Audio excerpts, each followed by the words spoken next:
जय हिंद। आज के वीडियो में हम क्लास 11th का एक इम्पॉर्टेंट टॉपिक को स्टार्ट करने जा रहे हैं जो है ट्रिगोनोमेट्री। ठीक है, इस टॉपिक का नाम है ट्रिगोनोमेट्री, जो बहुत ही इंपॉर्टेंट टॉपिक है। आप क्लास 10th में भी इस चीज़ को देखे होंगे। टॉपिक है ट्रिगोनोमेट्री। हम इसमें क्या क्या देखेंगे इस वीडियो में, तो ट्रिगोनोमेट्री का क्या मीनिंग होता है वो देखेंगे, फिर रे देखेंगे। फिर रे को समझना इसलिए ज़रूरी है ताकि हम एंगल को समझ सकें। तो क्या है कि एंगल को समझने के लिए रे जरूरी है, इसलिए रे देखेंगे। फिर एंगल देखेंगे, ठीक है, कि एंगल कैसे बनता है, एंगल क्या होता है, नहीं होता है, कैसे कैसे वो फॉर्म होता है, मतलब कैसे बनता है, इसको हम कोण कहते हैं। फिर मेजरमेंट ऑफ एंगल, यानी एंगल को मेजर करने का, मापने का क्या क्या तरीका है, कितना तरीका है, वो देखेंगे।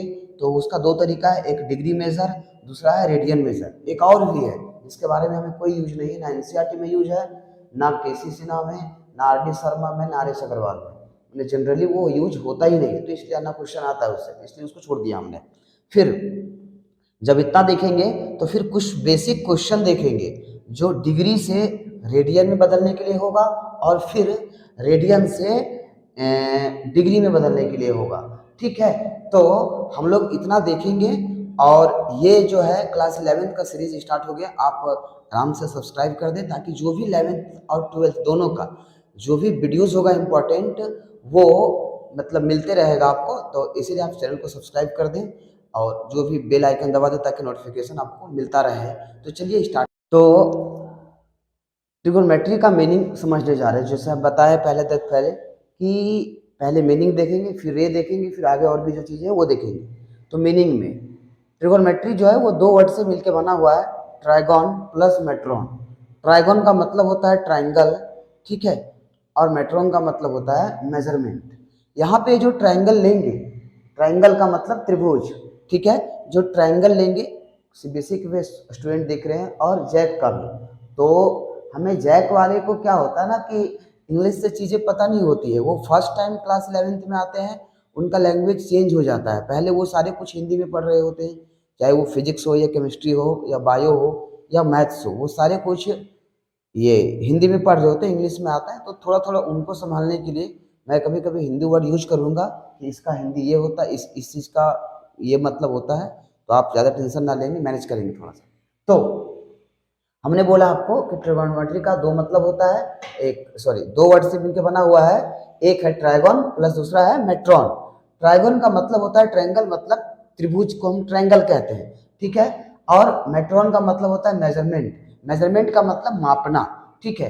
तो यानी कि ट्रिगोनोमेट्री में हम ट्रायंगल के बारे में पढ़ेंगे और उससे रिलेटेड चीजों के बारे में। उससे रिलेटेड का क्या मतलब है, बोला देखिए, ट्रायंगल आप जानते हैं कि ये मैंने एक ट्रायंगल लिया, बोला ठीक है सर, एक ट्रायंगल ले लिया। और हम जो यहाँ ट्रायंगल के बारे में पढ़ेंगे इस चैप्टर में, खास तौर पर वो सारा ट्रायंगल जो लिया जाएगा, एक राइट एंगल ट्रायंगल लिया जाएगा। कैसा ट्रायंगल लिया जाएगा, तो आप कहोगे सर राइट एंगल ट्रायंगल लिया जाएगा, मतलब समकोण त्रिभुज लिया जाएगा, ठीक है। तो यानी जब हम इस चैप्टर में समकोण त्रिभुज यानी कि राइट एंगल ट्रायंगल लेकर के पढ़ते हैं, तो जितने भी सवाल इस चैप्टर में बनेंगे, जितना भी सवाल लिखा गया होगा, वो सारा राइट एंगल ट्रायंगल के को बेस बनाकर, उस चीज को आधार बनाकर ही लिखा गया होगा, ठीक है। तो अब इसके बाद ट्रायंगल का ये सम कहलाता है भुजा, हिंदी में हम इसको साइड्स कहते हैं इंग्लिश में, ठीक है। जैक वाले दो जो चीजें आता चला जाएगा, आप ध्यान रखोगे, इन तीनों को क्या कहते हैं, हम साइड्स कहते हैं, ठीक है। और हम इस कोण को कोण ना कह करके अब इंग्लिश में उसको एंगल कहेंगे। क्या कहेंगे, एंगल कहेंगे। तो हम लोग यानी कि ट्रिगोनोमेट्री में ट्रायंगल के बारे में पढ़ेंगे, उसके साइड्स के बारे में और उसके एंगल के बारे में, और उस एंगल को मेजर करने के लिए, मतलब मापने के लिए पढ़ेंगे। देखिए उसी को हम भाषा में लिखे हैं लैंग्वेज में कि द स्टडी, स्टडी किसका स्टडी, मतलब पढ़ना है, किसको पढ़ाई, किसका पढ़ाई, बोला अबाउट मेजरिंग, मतलब मापने के बारे में। बोला किसको मापने के बारे में, साइड्स एंड एंगल, मतलब साइड्स को मापना है और इस एंगल को मापना है। इन सब के मेजरिंग के, इस सब को मापने के बारे में पढ़ेंगे, ठीक है। बोला किसका साइड और किसका एंगल, बोला ऑफ अ ट्रायंगल, एक ट्रायंगल का। तो एक ट्रायंगल का हम साइड और एंगल को मेजर करने के लिए इसमें सीखेंगे, पढ़ेंगे, है ना। और and problems related to these angles, और ये साइड और एंगल से रिलेटेड जुड़ा हुआ, ये साइड और ये एंगल से जुड़ा हुआ बहुत सारा सवाल होगा, प्रॉब्लम होगा, उन सब चीजों के बारे में भी हम पढ़ेंगे, ठीक है। तो अब हम पढ़ेंगे, तो सबसे पहले अब ये तो हो गया कि मीनिंग हम समझ में आ गया। अब इसके बाद हम एंगल को बताने से पहले हमें पहले समझना पड़ेगा कि रे क्या होता है। तो आप कहोगे रे क्या होता है, तो रे होता क्या है। तो रे देखिए क्या होता है, जैसे आप समझेंगे। पहले हम एक टॉर्च जला रहे हैं मेरे भाई, हम एक टॉर्च जला रहे हैं, ठीक है, और टॉर्च जला रहे हैं। इस टॉर्च से आप देखते होंगे कि लाइट निकलता है। ये लाइट नहीं, क्या होता है, रे होता है। क्या होता है, रे। तो ये समझ गए। फिर एक सन होता है, जान ही रहे आप, और सन से भी क्या निकलता है, रे निकलता है, किरण निकलता है। हिंदी में किरण कहते हैं, इंग्लिश में रे कहते हैं। तो निकल जो रहा है कहीं ना कहीं से स्टार्ट हो रहा है, ठीक है। रे जो निकल रहा है वो कहीं से ना कहीं से स्टार्ट हो रहा है, और फिर ये यहाँ से स्टार्ट हो रहा है। सोर्स कुछ भी हो सकता है, यहाँ से स्टार्ट हो रहा है, लेकिन जा कहाँ तक रहा है इसका कोई आता पता नहीं है। इसका मतलब सर रे जो होता है वो एक लाइन सेगमेंट, ये लाइन सेगमेंट कहलाता है, रेखाखंड। लाइन सेगमेंट को रेखाखंड कहते हैं। तो रेखाखंड है, लेकिन रेखाखंड में दो एंड पॉइंट होता है, दो अंतिम छोर होता है। लेकिन हमें क्या करना है कि लाइन सेगमेंट नहीं चाहिए, रे चाहिए, रे। तो रे में क्या करते हैं कि एक फिक्स पॉइंट होता है, एक निश्चित बिंदु होता है, एक फिक्स पॉइंट होता है, लेकिन एक तरफ एंडलेसली बढ़ाते हैं। कैसे बढ़ाते हैं, एंडलेसली। एंडलेसली का मतलब होता है उसको अनंत रूप से बढ़ाएंगे, कहां तक बढ़ेगा कोई अंत नहीं है। जैसे आप सन से जो रे निकलता है वो कहां तक जाएगा, इसका कोई अंत है ही नहीं, ठीक है। आगे तो उसी तरीके से ये वाला जो बढ़ेगा, ये एरो हेड, इसको कहते हैं एरो हेड। इस एरो हेड का मतलब ही होता है कि ये इनफाइनाइटली, मतलब अनंत रूप से बढ़ेगा, आगे बहुत दूर तक जाएगा। कहां तक जाएगा ये कोई निश्चित नहीं, ये कोई फिक्स नहीं है।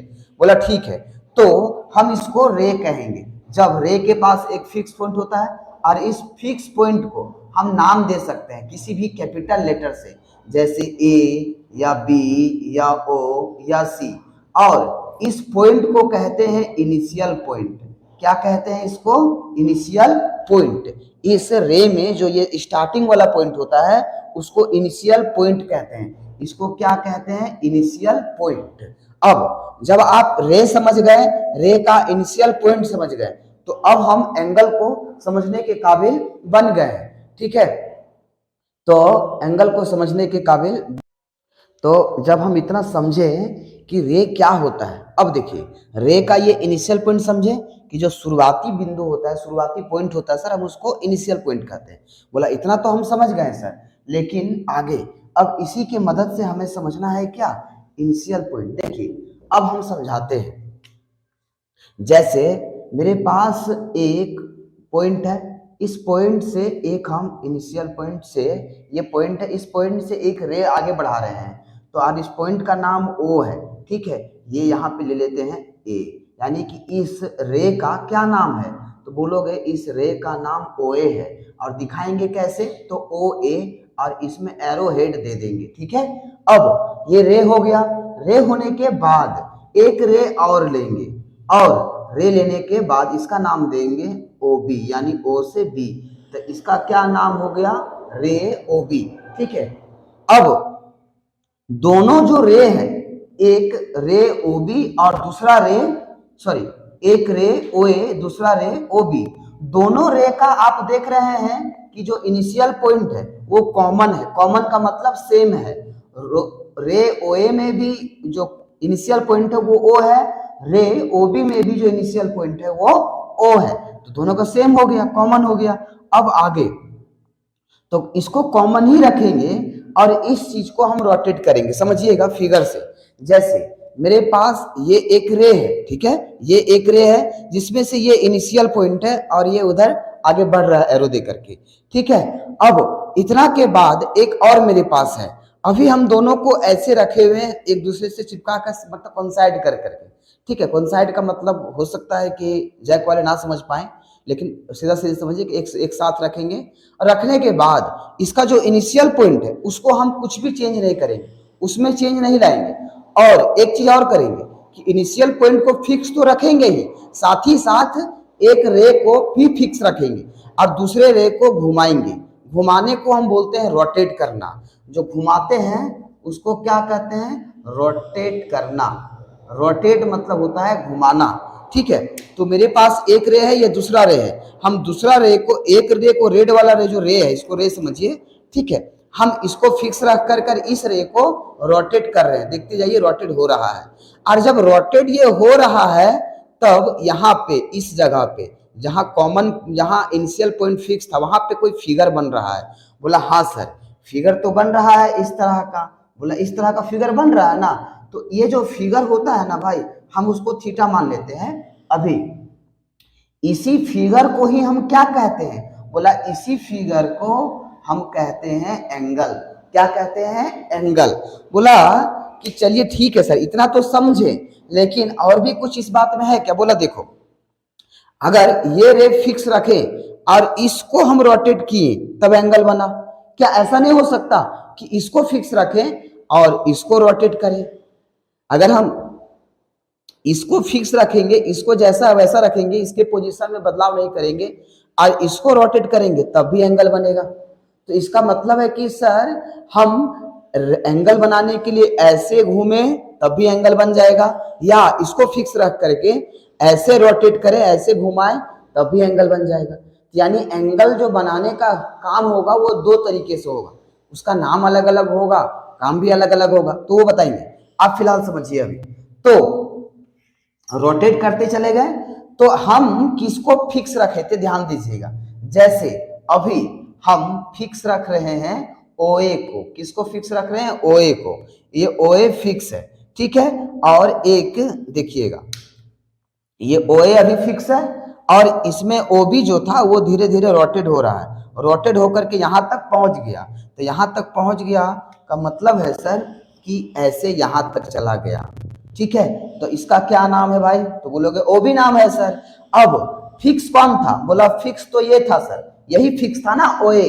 तो इसका जो नाम होगा वो नाम होगा इनिशियल साइड। इसका क्या नाम होगा? Initial side. और ये इनिशियल साइड तो फिक्स था, घूम तो ये रहा था, रोटेट तो ये कर रहा था, जो रोटेट कर रहा था ना, और जहां तक पहुंचा हम इस वाले रे को, यानी इस वाले साइड को कहेंगे टर्मिनल साइड। टर्मिनल साइड, या टर्मिनल साइड को हम ऐसे भी कह सकते हैं फाइनल साइड। यानी कि हम अभी दो चीज समझे सर। पहला, एक रे आप फिक्स रखिएगा और दूसरा रे को आप रोटेट करेंगे जब, तो इस तरह का फिगर बनेगा। तो जिसको आप फिक्स रखे थे उसको कहेंगे इनिशियल साइड, और जिसको रोटेट करते करते आगे ले गए उसको टर्मिनल साइड कहेंगे या फाइनल साइड कहेंगे। हाँ, और इनिशियल साइड और टर्मिनल साइड के बीच में जो कुछ फिगर बन रहा है सर, वही किस नाम से जाना जाता है? एंगल के नाम से जाना जाता है। बोला इतना तो समझ में आया। और जब, तो अभी आप देखिएगा, घड़ी जो घूमता है ना मेरे भाई, वो घड़ी घूमता है ऐसे घूमता है घड़ी। आप देखोगे अभी घड़ी देखिएगा कि ऐसे घूम रहा है, जो उसका सेकंड वाला कांटा है वो ऐसे घूमेगा।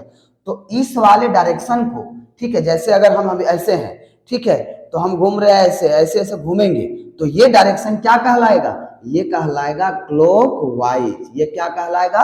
ये डायरेक्शन को कहेंगे क्लॉकवाइज डायरेक्शन। Clockwise direction. और अगर सर हम ऐसे घूमे तो क्लॉकवाइज हुआ, लेकिन अगर ऐसे घूमेंगे, मतलब घड़ी, जैसे घड़ी घूमता है ऐसे, ठीक है, तो घड़ी जो घूम रहा है सर ऐसे, तो वो ऐसे घूमने के साथ हो गया, उसको कहेंगे क्लॉकवाइज। क्यों? बोला घड़ी को कहते हैं क्लॉक, और उसी के जैसा घूमना तो क्लॉकवाइज डायरेक्शन, ठीक है।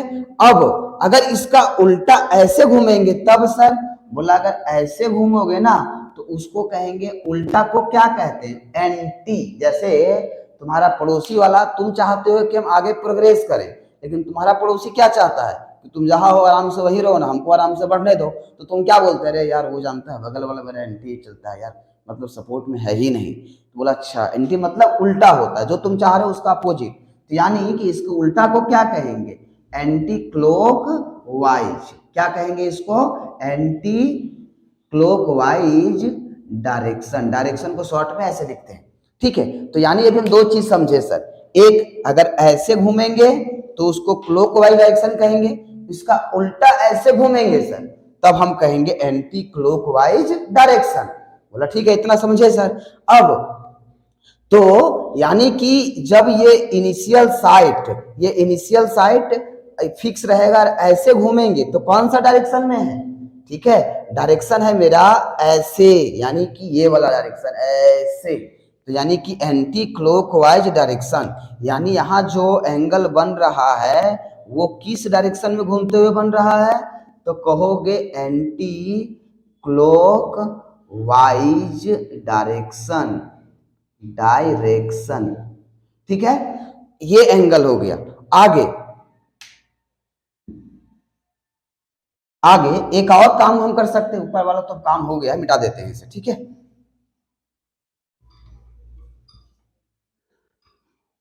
देखिएगा आगे, अब हम ऐसे भी तो कर सकते थे कि ओबी को फिक्स रख देते, ओबी को फिक्स रखते, ठीक है, और ओबी को फिक्स रखते ये वाला, और इसको घुमाते।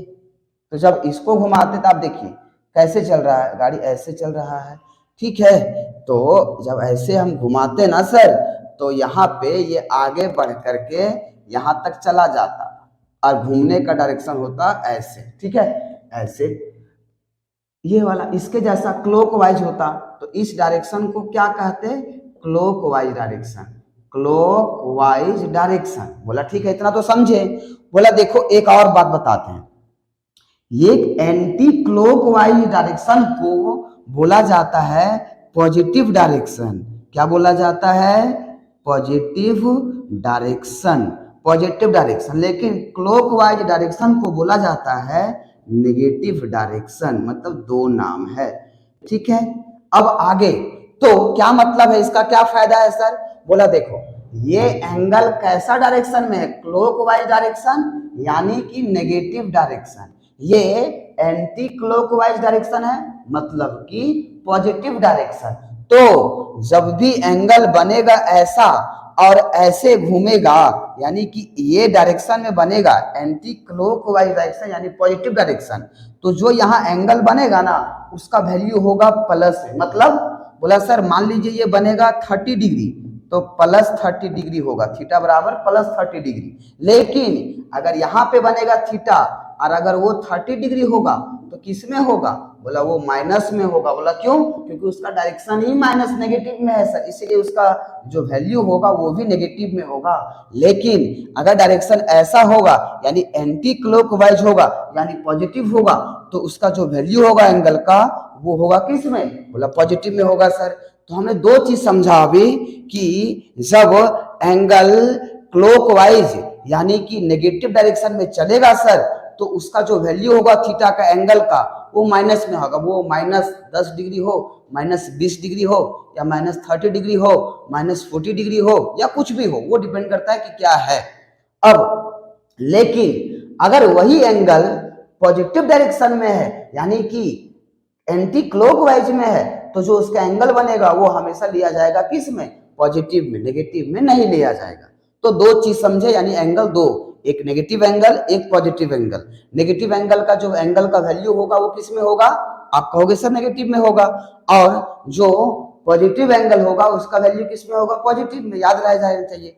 ऐसे भी दे सकता है कि एंटी क्लॉकवाइज डायरेक्शन, तो आप बता देंगे सर एंटी क्लॉकवाइज को ही हम क्या कहते हैं, पॉजिटिव कहते हैं, क्लॉकवाइज को क्या कहते हैं, नेगेटिव कहते हैं। देखिए याद कैसे रख सकते हैं इसको, याद रखने का एक सिंपल सा फंडा है कि जो आपका बगल वाला है ना, आप क्या करते हैं कभी कभी आराम से जो भी काम कर रहे होते हैं वो आराम से करते करते सो जाते हैं, मतलब स्थिर हो जाते हैं। लेकिन आपका पड़ोसी वाला जब आपके मतलब ये करता है कुछ पीछे आपको लेकर के खराब काम करता है, तो आपका जो क्या है वो स्पीड और बढ़ जाता है। तो आप सोचते हैं ना, अरे यार बढ़िया तो है मेरा पॉजिटिव वाला, मेरा बुराई कर रहा है, मेरे पीछे खराब काम कर रहा है, तो उससे हम मेरे अंदर और जुनून आता है कि हमको नहीं किसी भी तरह से अपने आप को सही साबित करके दिखाना है, तो वो चीज मेरे लिए पॉजिटिव होता है। तो इसीलिए एंटी क्लॉकवाइज को हम पॉजिटिव कहेंगे, माइंड नहीं कीजिएगा, बस याद रखने के लिए, ठीक है। तो पॉजिटिव डायरेक्शन हम इसको कहेंगे। यहां तक जब हम समझे कि नेगेटिव एंगल, दो चीज समझे अभी हम, ठीक है, कि एंगल जो होता है सर वो दो तरह का होता है, एक होता है नेगेटिव एंगल और एक होता है कौन सा एंगल, बोला एक होता है पॉजिटिव एंगल। इसका जो वैल्यू होता है सर वो माइनस के साथ होगा, इसका जो वैल्यू होगा वो प्लस के साथ होगा, मतलब प्लस है तो प्लस तो दिया नहीं जाएगा। तो अभी दो चीज हम सीखे। अब आते हैं इसके मेजरमेंट में। बोला सर मेजरमेंट समझाइए, बोला ठीक है, मेजरमेंट के बारे में अभी हम देखेंगे, ठीक है। तो देखिए, तो मेजरमेंट क्या करेंगे, बोला कि सर मेजरमेंट आप देखिए कि अगर सपोज कर लीजिए कि मेरे पास ये एक रे है, ठीक है, ये फिक्स है, ये इनिशियल साइड है और ये मेरा टर्मिनल साइड है। हम अगर इतना सा ही रोटेट करेंगे तो जो यहाँ पे एंगल बन रहा है वो छोटा बन रहा होगा, लेकिन जैसे ही ये बढ़ा देंगे तो क्या बन जाएगा, एंगल ज्यादा हो जाएगा। तो यानी कि जितना ज्यादा ये रोटेशन होगा उतना बड़ा एंगल बनेगा। तो मतलब ये सर कि अगर आप इसमें देखें तो ये जितना ज्यादा आप रोटेट करोगे उतना बड़ा एंगल बनेगा। तो यानी कि ये रोटेशन के अमाउंट को ही हम क्या बोलेंगे, एंगल का मेजरमेंट, एंगल को मापना, ठीक है। तो मतलब है ना सर कि ये जो अमाउंट ऑफ रोटेशन है, ये जो रोटेट करते हैं ना आप, बोला क्या रोटेट करते हैं, बोला कि इनिशियल साइड से जो टर्मिनल साइड तक रोटेशन होता है ना, इसी अमाउंट को, इसी मात्रा को जितना ज्यादा घूमेगा उतना बड़ा एंगल होगा। तो इसी जितना घूम पाता है, जितना अमाउंट का घूमता है ना, जैसे आप बोलते हैं ना बैंक में पैसा जमा करते हैं तो क्या बोलते हैं, अरे 10 रुपये ही जमा कर रहा है भाई, बोला 10 रुपये जमा तो होता नहीं है, बोला यार अमाउंट समझो ना फिलहाल। बोला कि हम 20 रुपये जमा करते हैं, 100 रुपये जमा करते हैं, तो मेरा अमाउंट 100 रुपये है, लेकिन अगर कोई 200 रुपये जमा कर रहा है तो हम क्या बोलते हैं कि जो उसका अमाउंट है पैसा का वो मेरे अमाउंट से ज़्यादा है। तो अमाउंट का मतलब हम समझते, कब समझ पा रहे होंगे, अमाउंट का मतलब सीधा सीधी किसी भी चीज़ का कितना क्या है, मतलब जैसे ये कितना ज़्यादा है कितना कम है।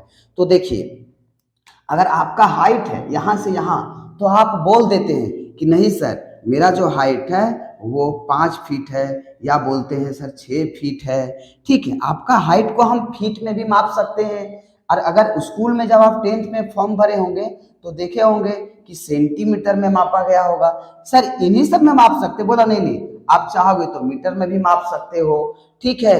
तो बोला ठीक है, सेंटीमीटर में, फीट में, मीटर में और भी बहुत सारा यूनिट है जिसमें हम माप सकते हैं। तो उस तरीके से एंगल को क्या बोलेंगे कि यहाँ से यहाँ 2 फीट है, ऐसा तो नहीं बोल सकते। तो उसको मापने के लिए हम क्या यूज करेंगे, बोला मापने के लिए यूज जो करेंगे वो मेरे पास अभी 2 है। बोला पहला है डिग्री, क्या है, पहला डिग्री है, पहला है डिग्री, तो ध्यान देंगे आप। बोला डिग्री है पहला, और दूसरा है एक रेडियन। बोला ठीक है, दोनों को एक एक करके हम समझेंगे, ठीक है। तो पहला जो है मेरे पास वो है डिग्री। तो देखिएगा हम अभी डिग्री देख रहे हैं, ठीक है। तो अभी बताएं कि मेजर ऑफ एंगल क्या होता है। तो मेजर ऑफ एंगल क्या बोल सकते हैं इंग्लिश में हम, कि amount of rotation from initial side to terminal side, मतलब amount of rotation from initial side to rotation, amount of rotation from initial side to terminal side. तो इनिशियल साइड से टर्मिनल साइड तक जितना rotate होता है, जितना amount में rotation होता है सर, वही एंगल का मेजरमेंट है। बोला क्लियर, बोला ठीक है। तो आगे देखते हैं, अब हम डिग्री मेजरमेंट देखेंगे। देखिए हम जो देखने जा रहे हैं अभी डिग्री मेजर, तो डिग्री मेजर इसी को हम सेक्साजेसिमल सिस्टम भी कहते हैं। इसी डिग्री मेजरमेंट को सेक्साजेसिमल सिस्टम भी कहते हैं। एक और नाम है, दूसरा नाम है, ये एक और नाम है, बोला क्या, बोला ब्रिटिश सिस्टम भी कहते हैं। किसको? डिग्री को। तो आप डिग्री मेजर नाम लेके समय याद रखो, या सेक्साजेसिमल सिस्टम याद रखो, या ब्रिटिश सिस्टम याद रखो, कोई दिक्कत नहीं है, हम अभी देखेंगे। तो सर इसमें क्या क्या बात होता है? बोला देखो इसमें ध्यान से समझना, इस बात को कोई भी टीचर पूरा डिटेल से नहीं समझाता है, मतलब 99% टीचर तो इस बात को नहीं चर्चा करते हैं, लेकिन आप देख लें नॉलेज के लिए क्या है। क्वेश्चन बहुत इजी है, क्वेश्चन बनाना बहुत बड़ा बात नहीं है, लेकिन वो चीजें कहाँ कहाँ से आया, कैसे कैसे होता है, वो सारा डिटेल्स में समझना जरूरी है नॉलेज के लिए। वो चीज आगे काम आएगा, अभी आपको पता नहीं चलेगा। देखिए 10th तक आप जो कुछ भी पढ़े थे मेरे भाई, वो सारा कुछ ऐसा था कि एक्सरसाइज नंबर 20, ठीक है, प्रश्नावली 1.1, या अगर सीबीएसई में होंगे तो सर एक्सरसाइज नंबर 1.1 पढ़े थे, बस क्वेश्चन बन जाता था, आप खुश हो जाते थे। लेकिन आप जब 11th 12th आएंगे ना, तो आपको उस तरीके से नहीं पढ़ाया जाएगा। आपके एक्सरसाइज के पहले जितना भी चीज होता है वो सारा डिटेल से बताया जाएगा, और उसके बाद एक्सरसाइज स्टार्ट किया जाएगा, ठीक है। थ्योरी से क्वेश्चन बनता है, आप हिंदी इंग्लिश पढ़ते हैं तो कहानी से क्वेश्चन बनता है कि क्वेश्चन से कहानी बनता है? कहानी से ना क्वेश्चन बनता है। तो सेम कहानी यहाँ भी है, बस फर्क ये होता है कि वहाँ हिंदी इंग्लिश का कहानी होता है, यहाँ मैथ्स का कहानी है। जो बहुत सारे टीचर ऐसे भी हैं यहाँ पे हजारीबाग में कि वो डायरेक्ट बोल देंगे क्या थ्योरी पढ़ोगे जी, क्वेश्चन चुन चुन के पढ़ाएंगे ना, क्वेश्चन चुन चुन कर बताएंगे। कारण ये है ना उनके पीछे कि वो थ्योरी को जब बात करेंगे तो वो फंस जाएंगे।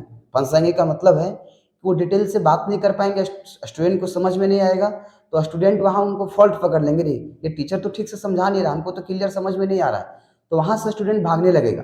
इसलिए वो डायरेक्ट क्या करते हैं कि वहाँ ना बात करके डायरेक्ट बात करते हैं कहाँ पे? क्वेश्चन पे, ठीक है, जो बहुत मतलब खराब बात है, ऐसा होना नहीं चाहिए। और एक कारण और भी रहता है कि स्टूडेंट जो है 10 तक सिर्फ एक्सरसाइज बनाते रहते हैं, तो उनको आदत रहता है सिर्फ क्वेश्चन बनाने का, थ्योरी पढ़ने का आदत रहता नहीं है।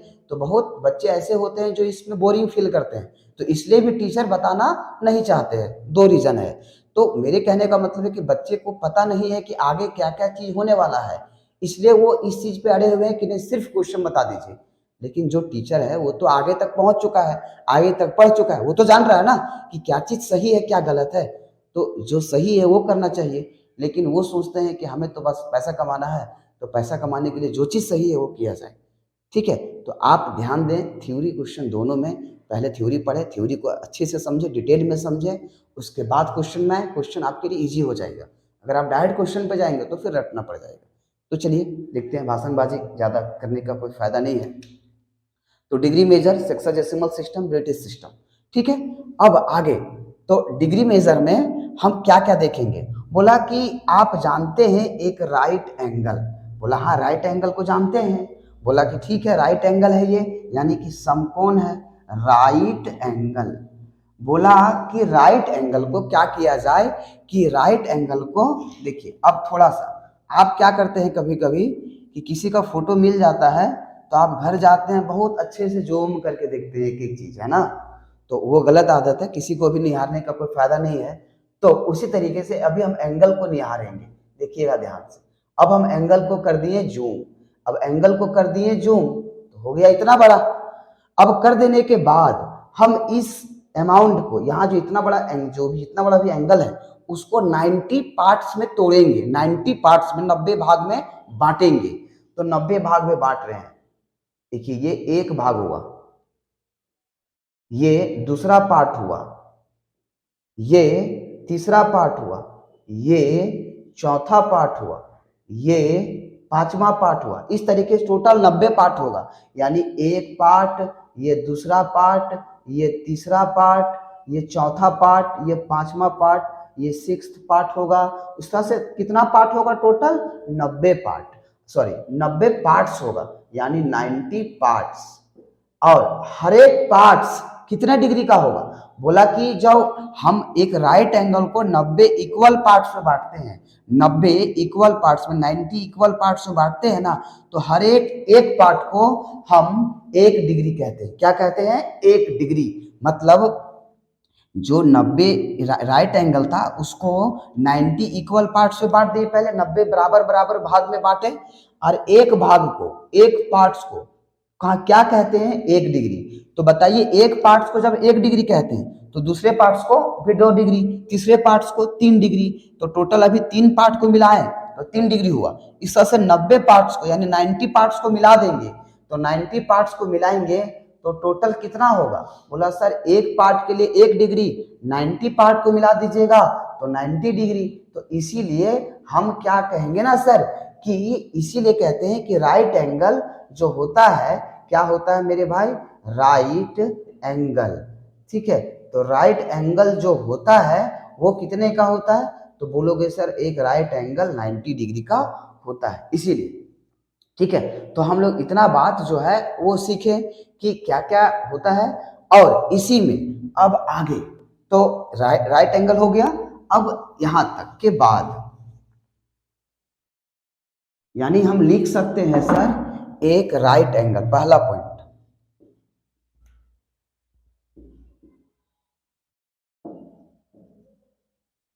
One right angle equal to 90 degree.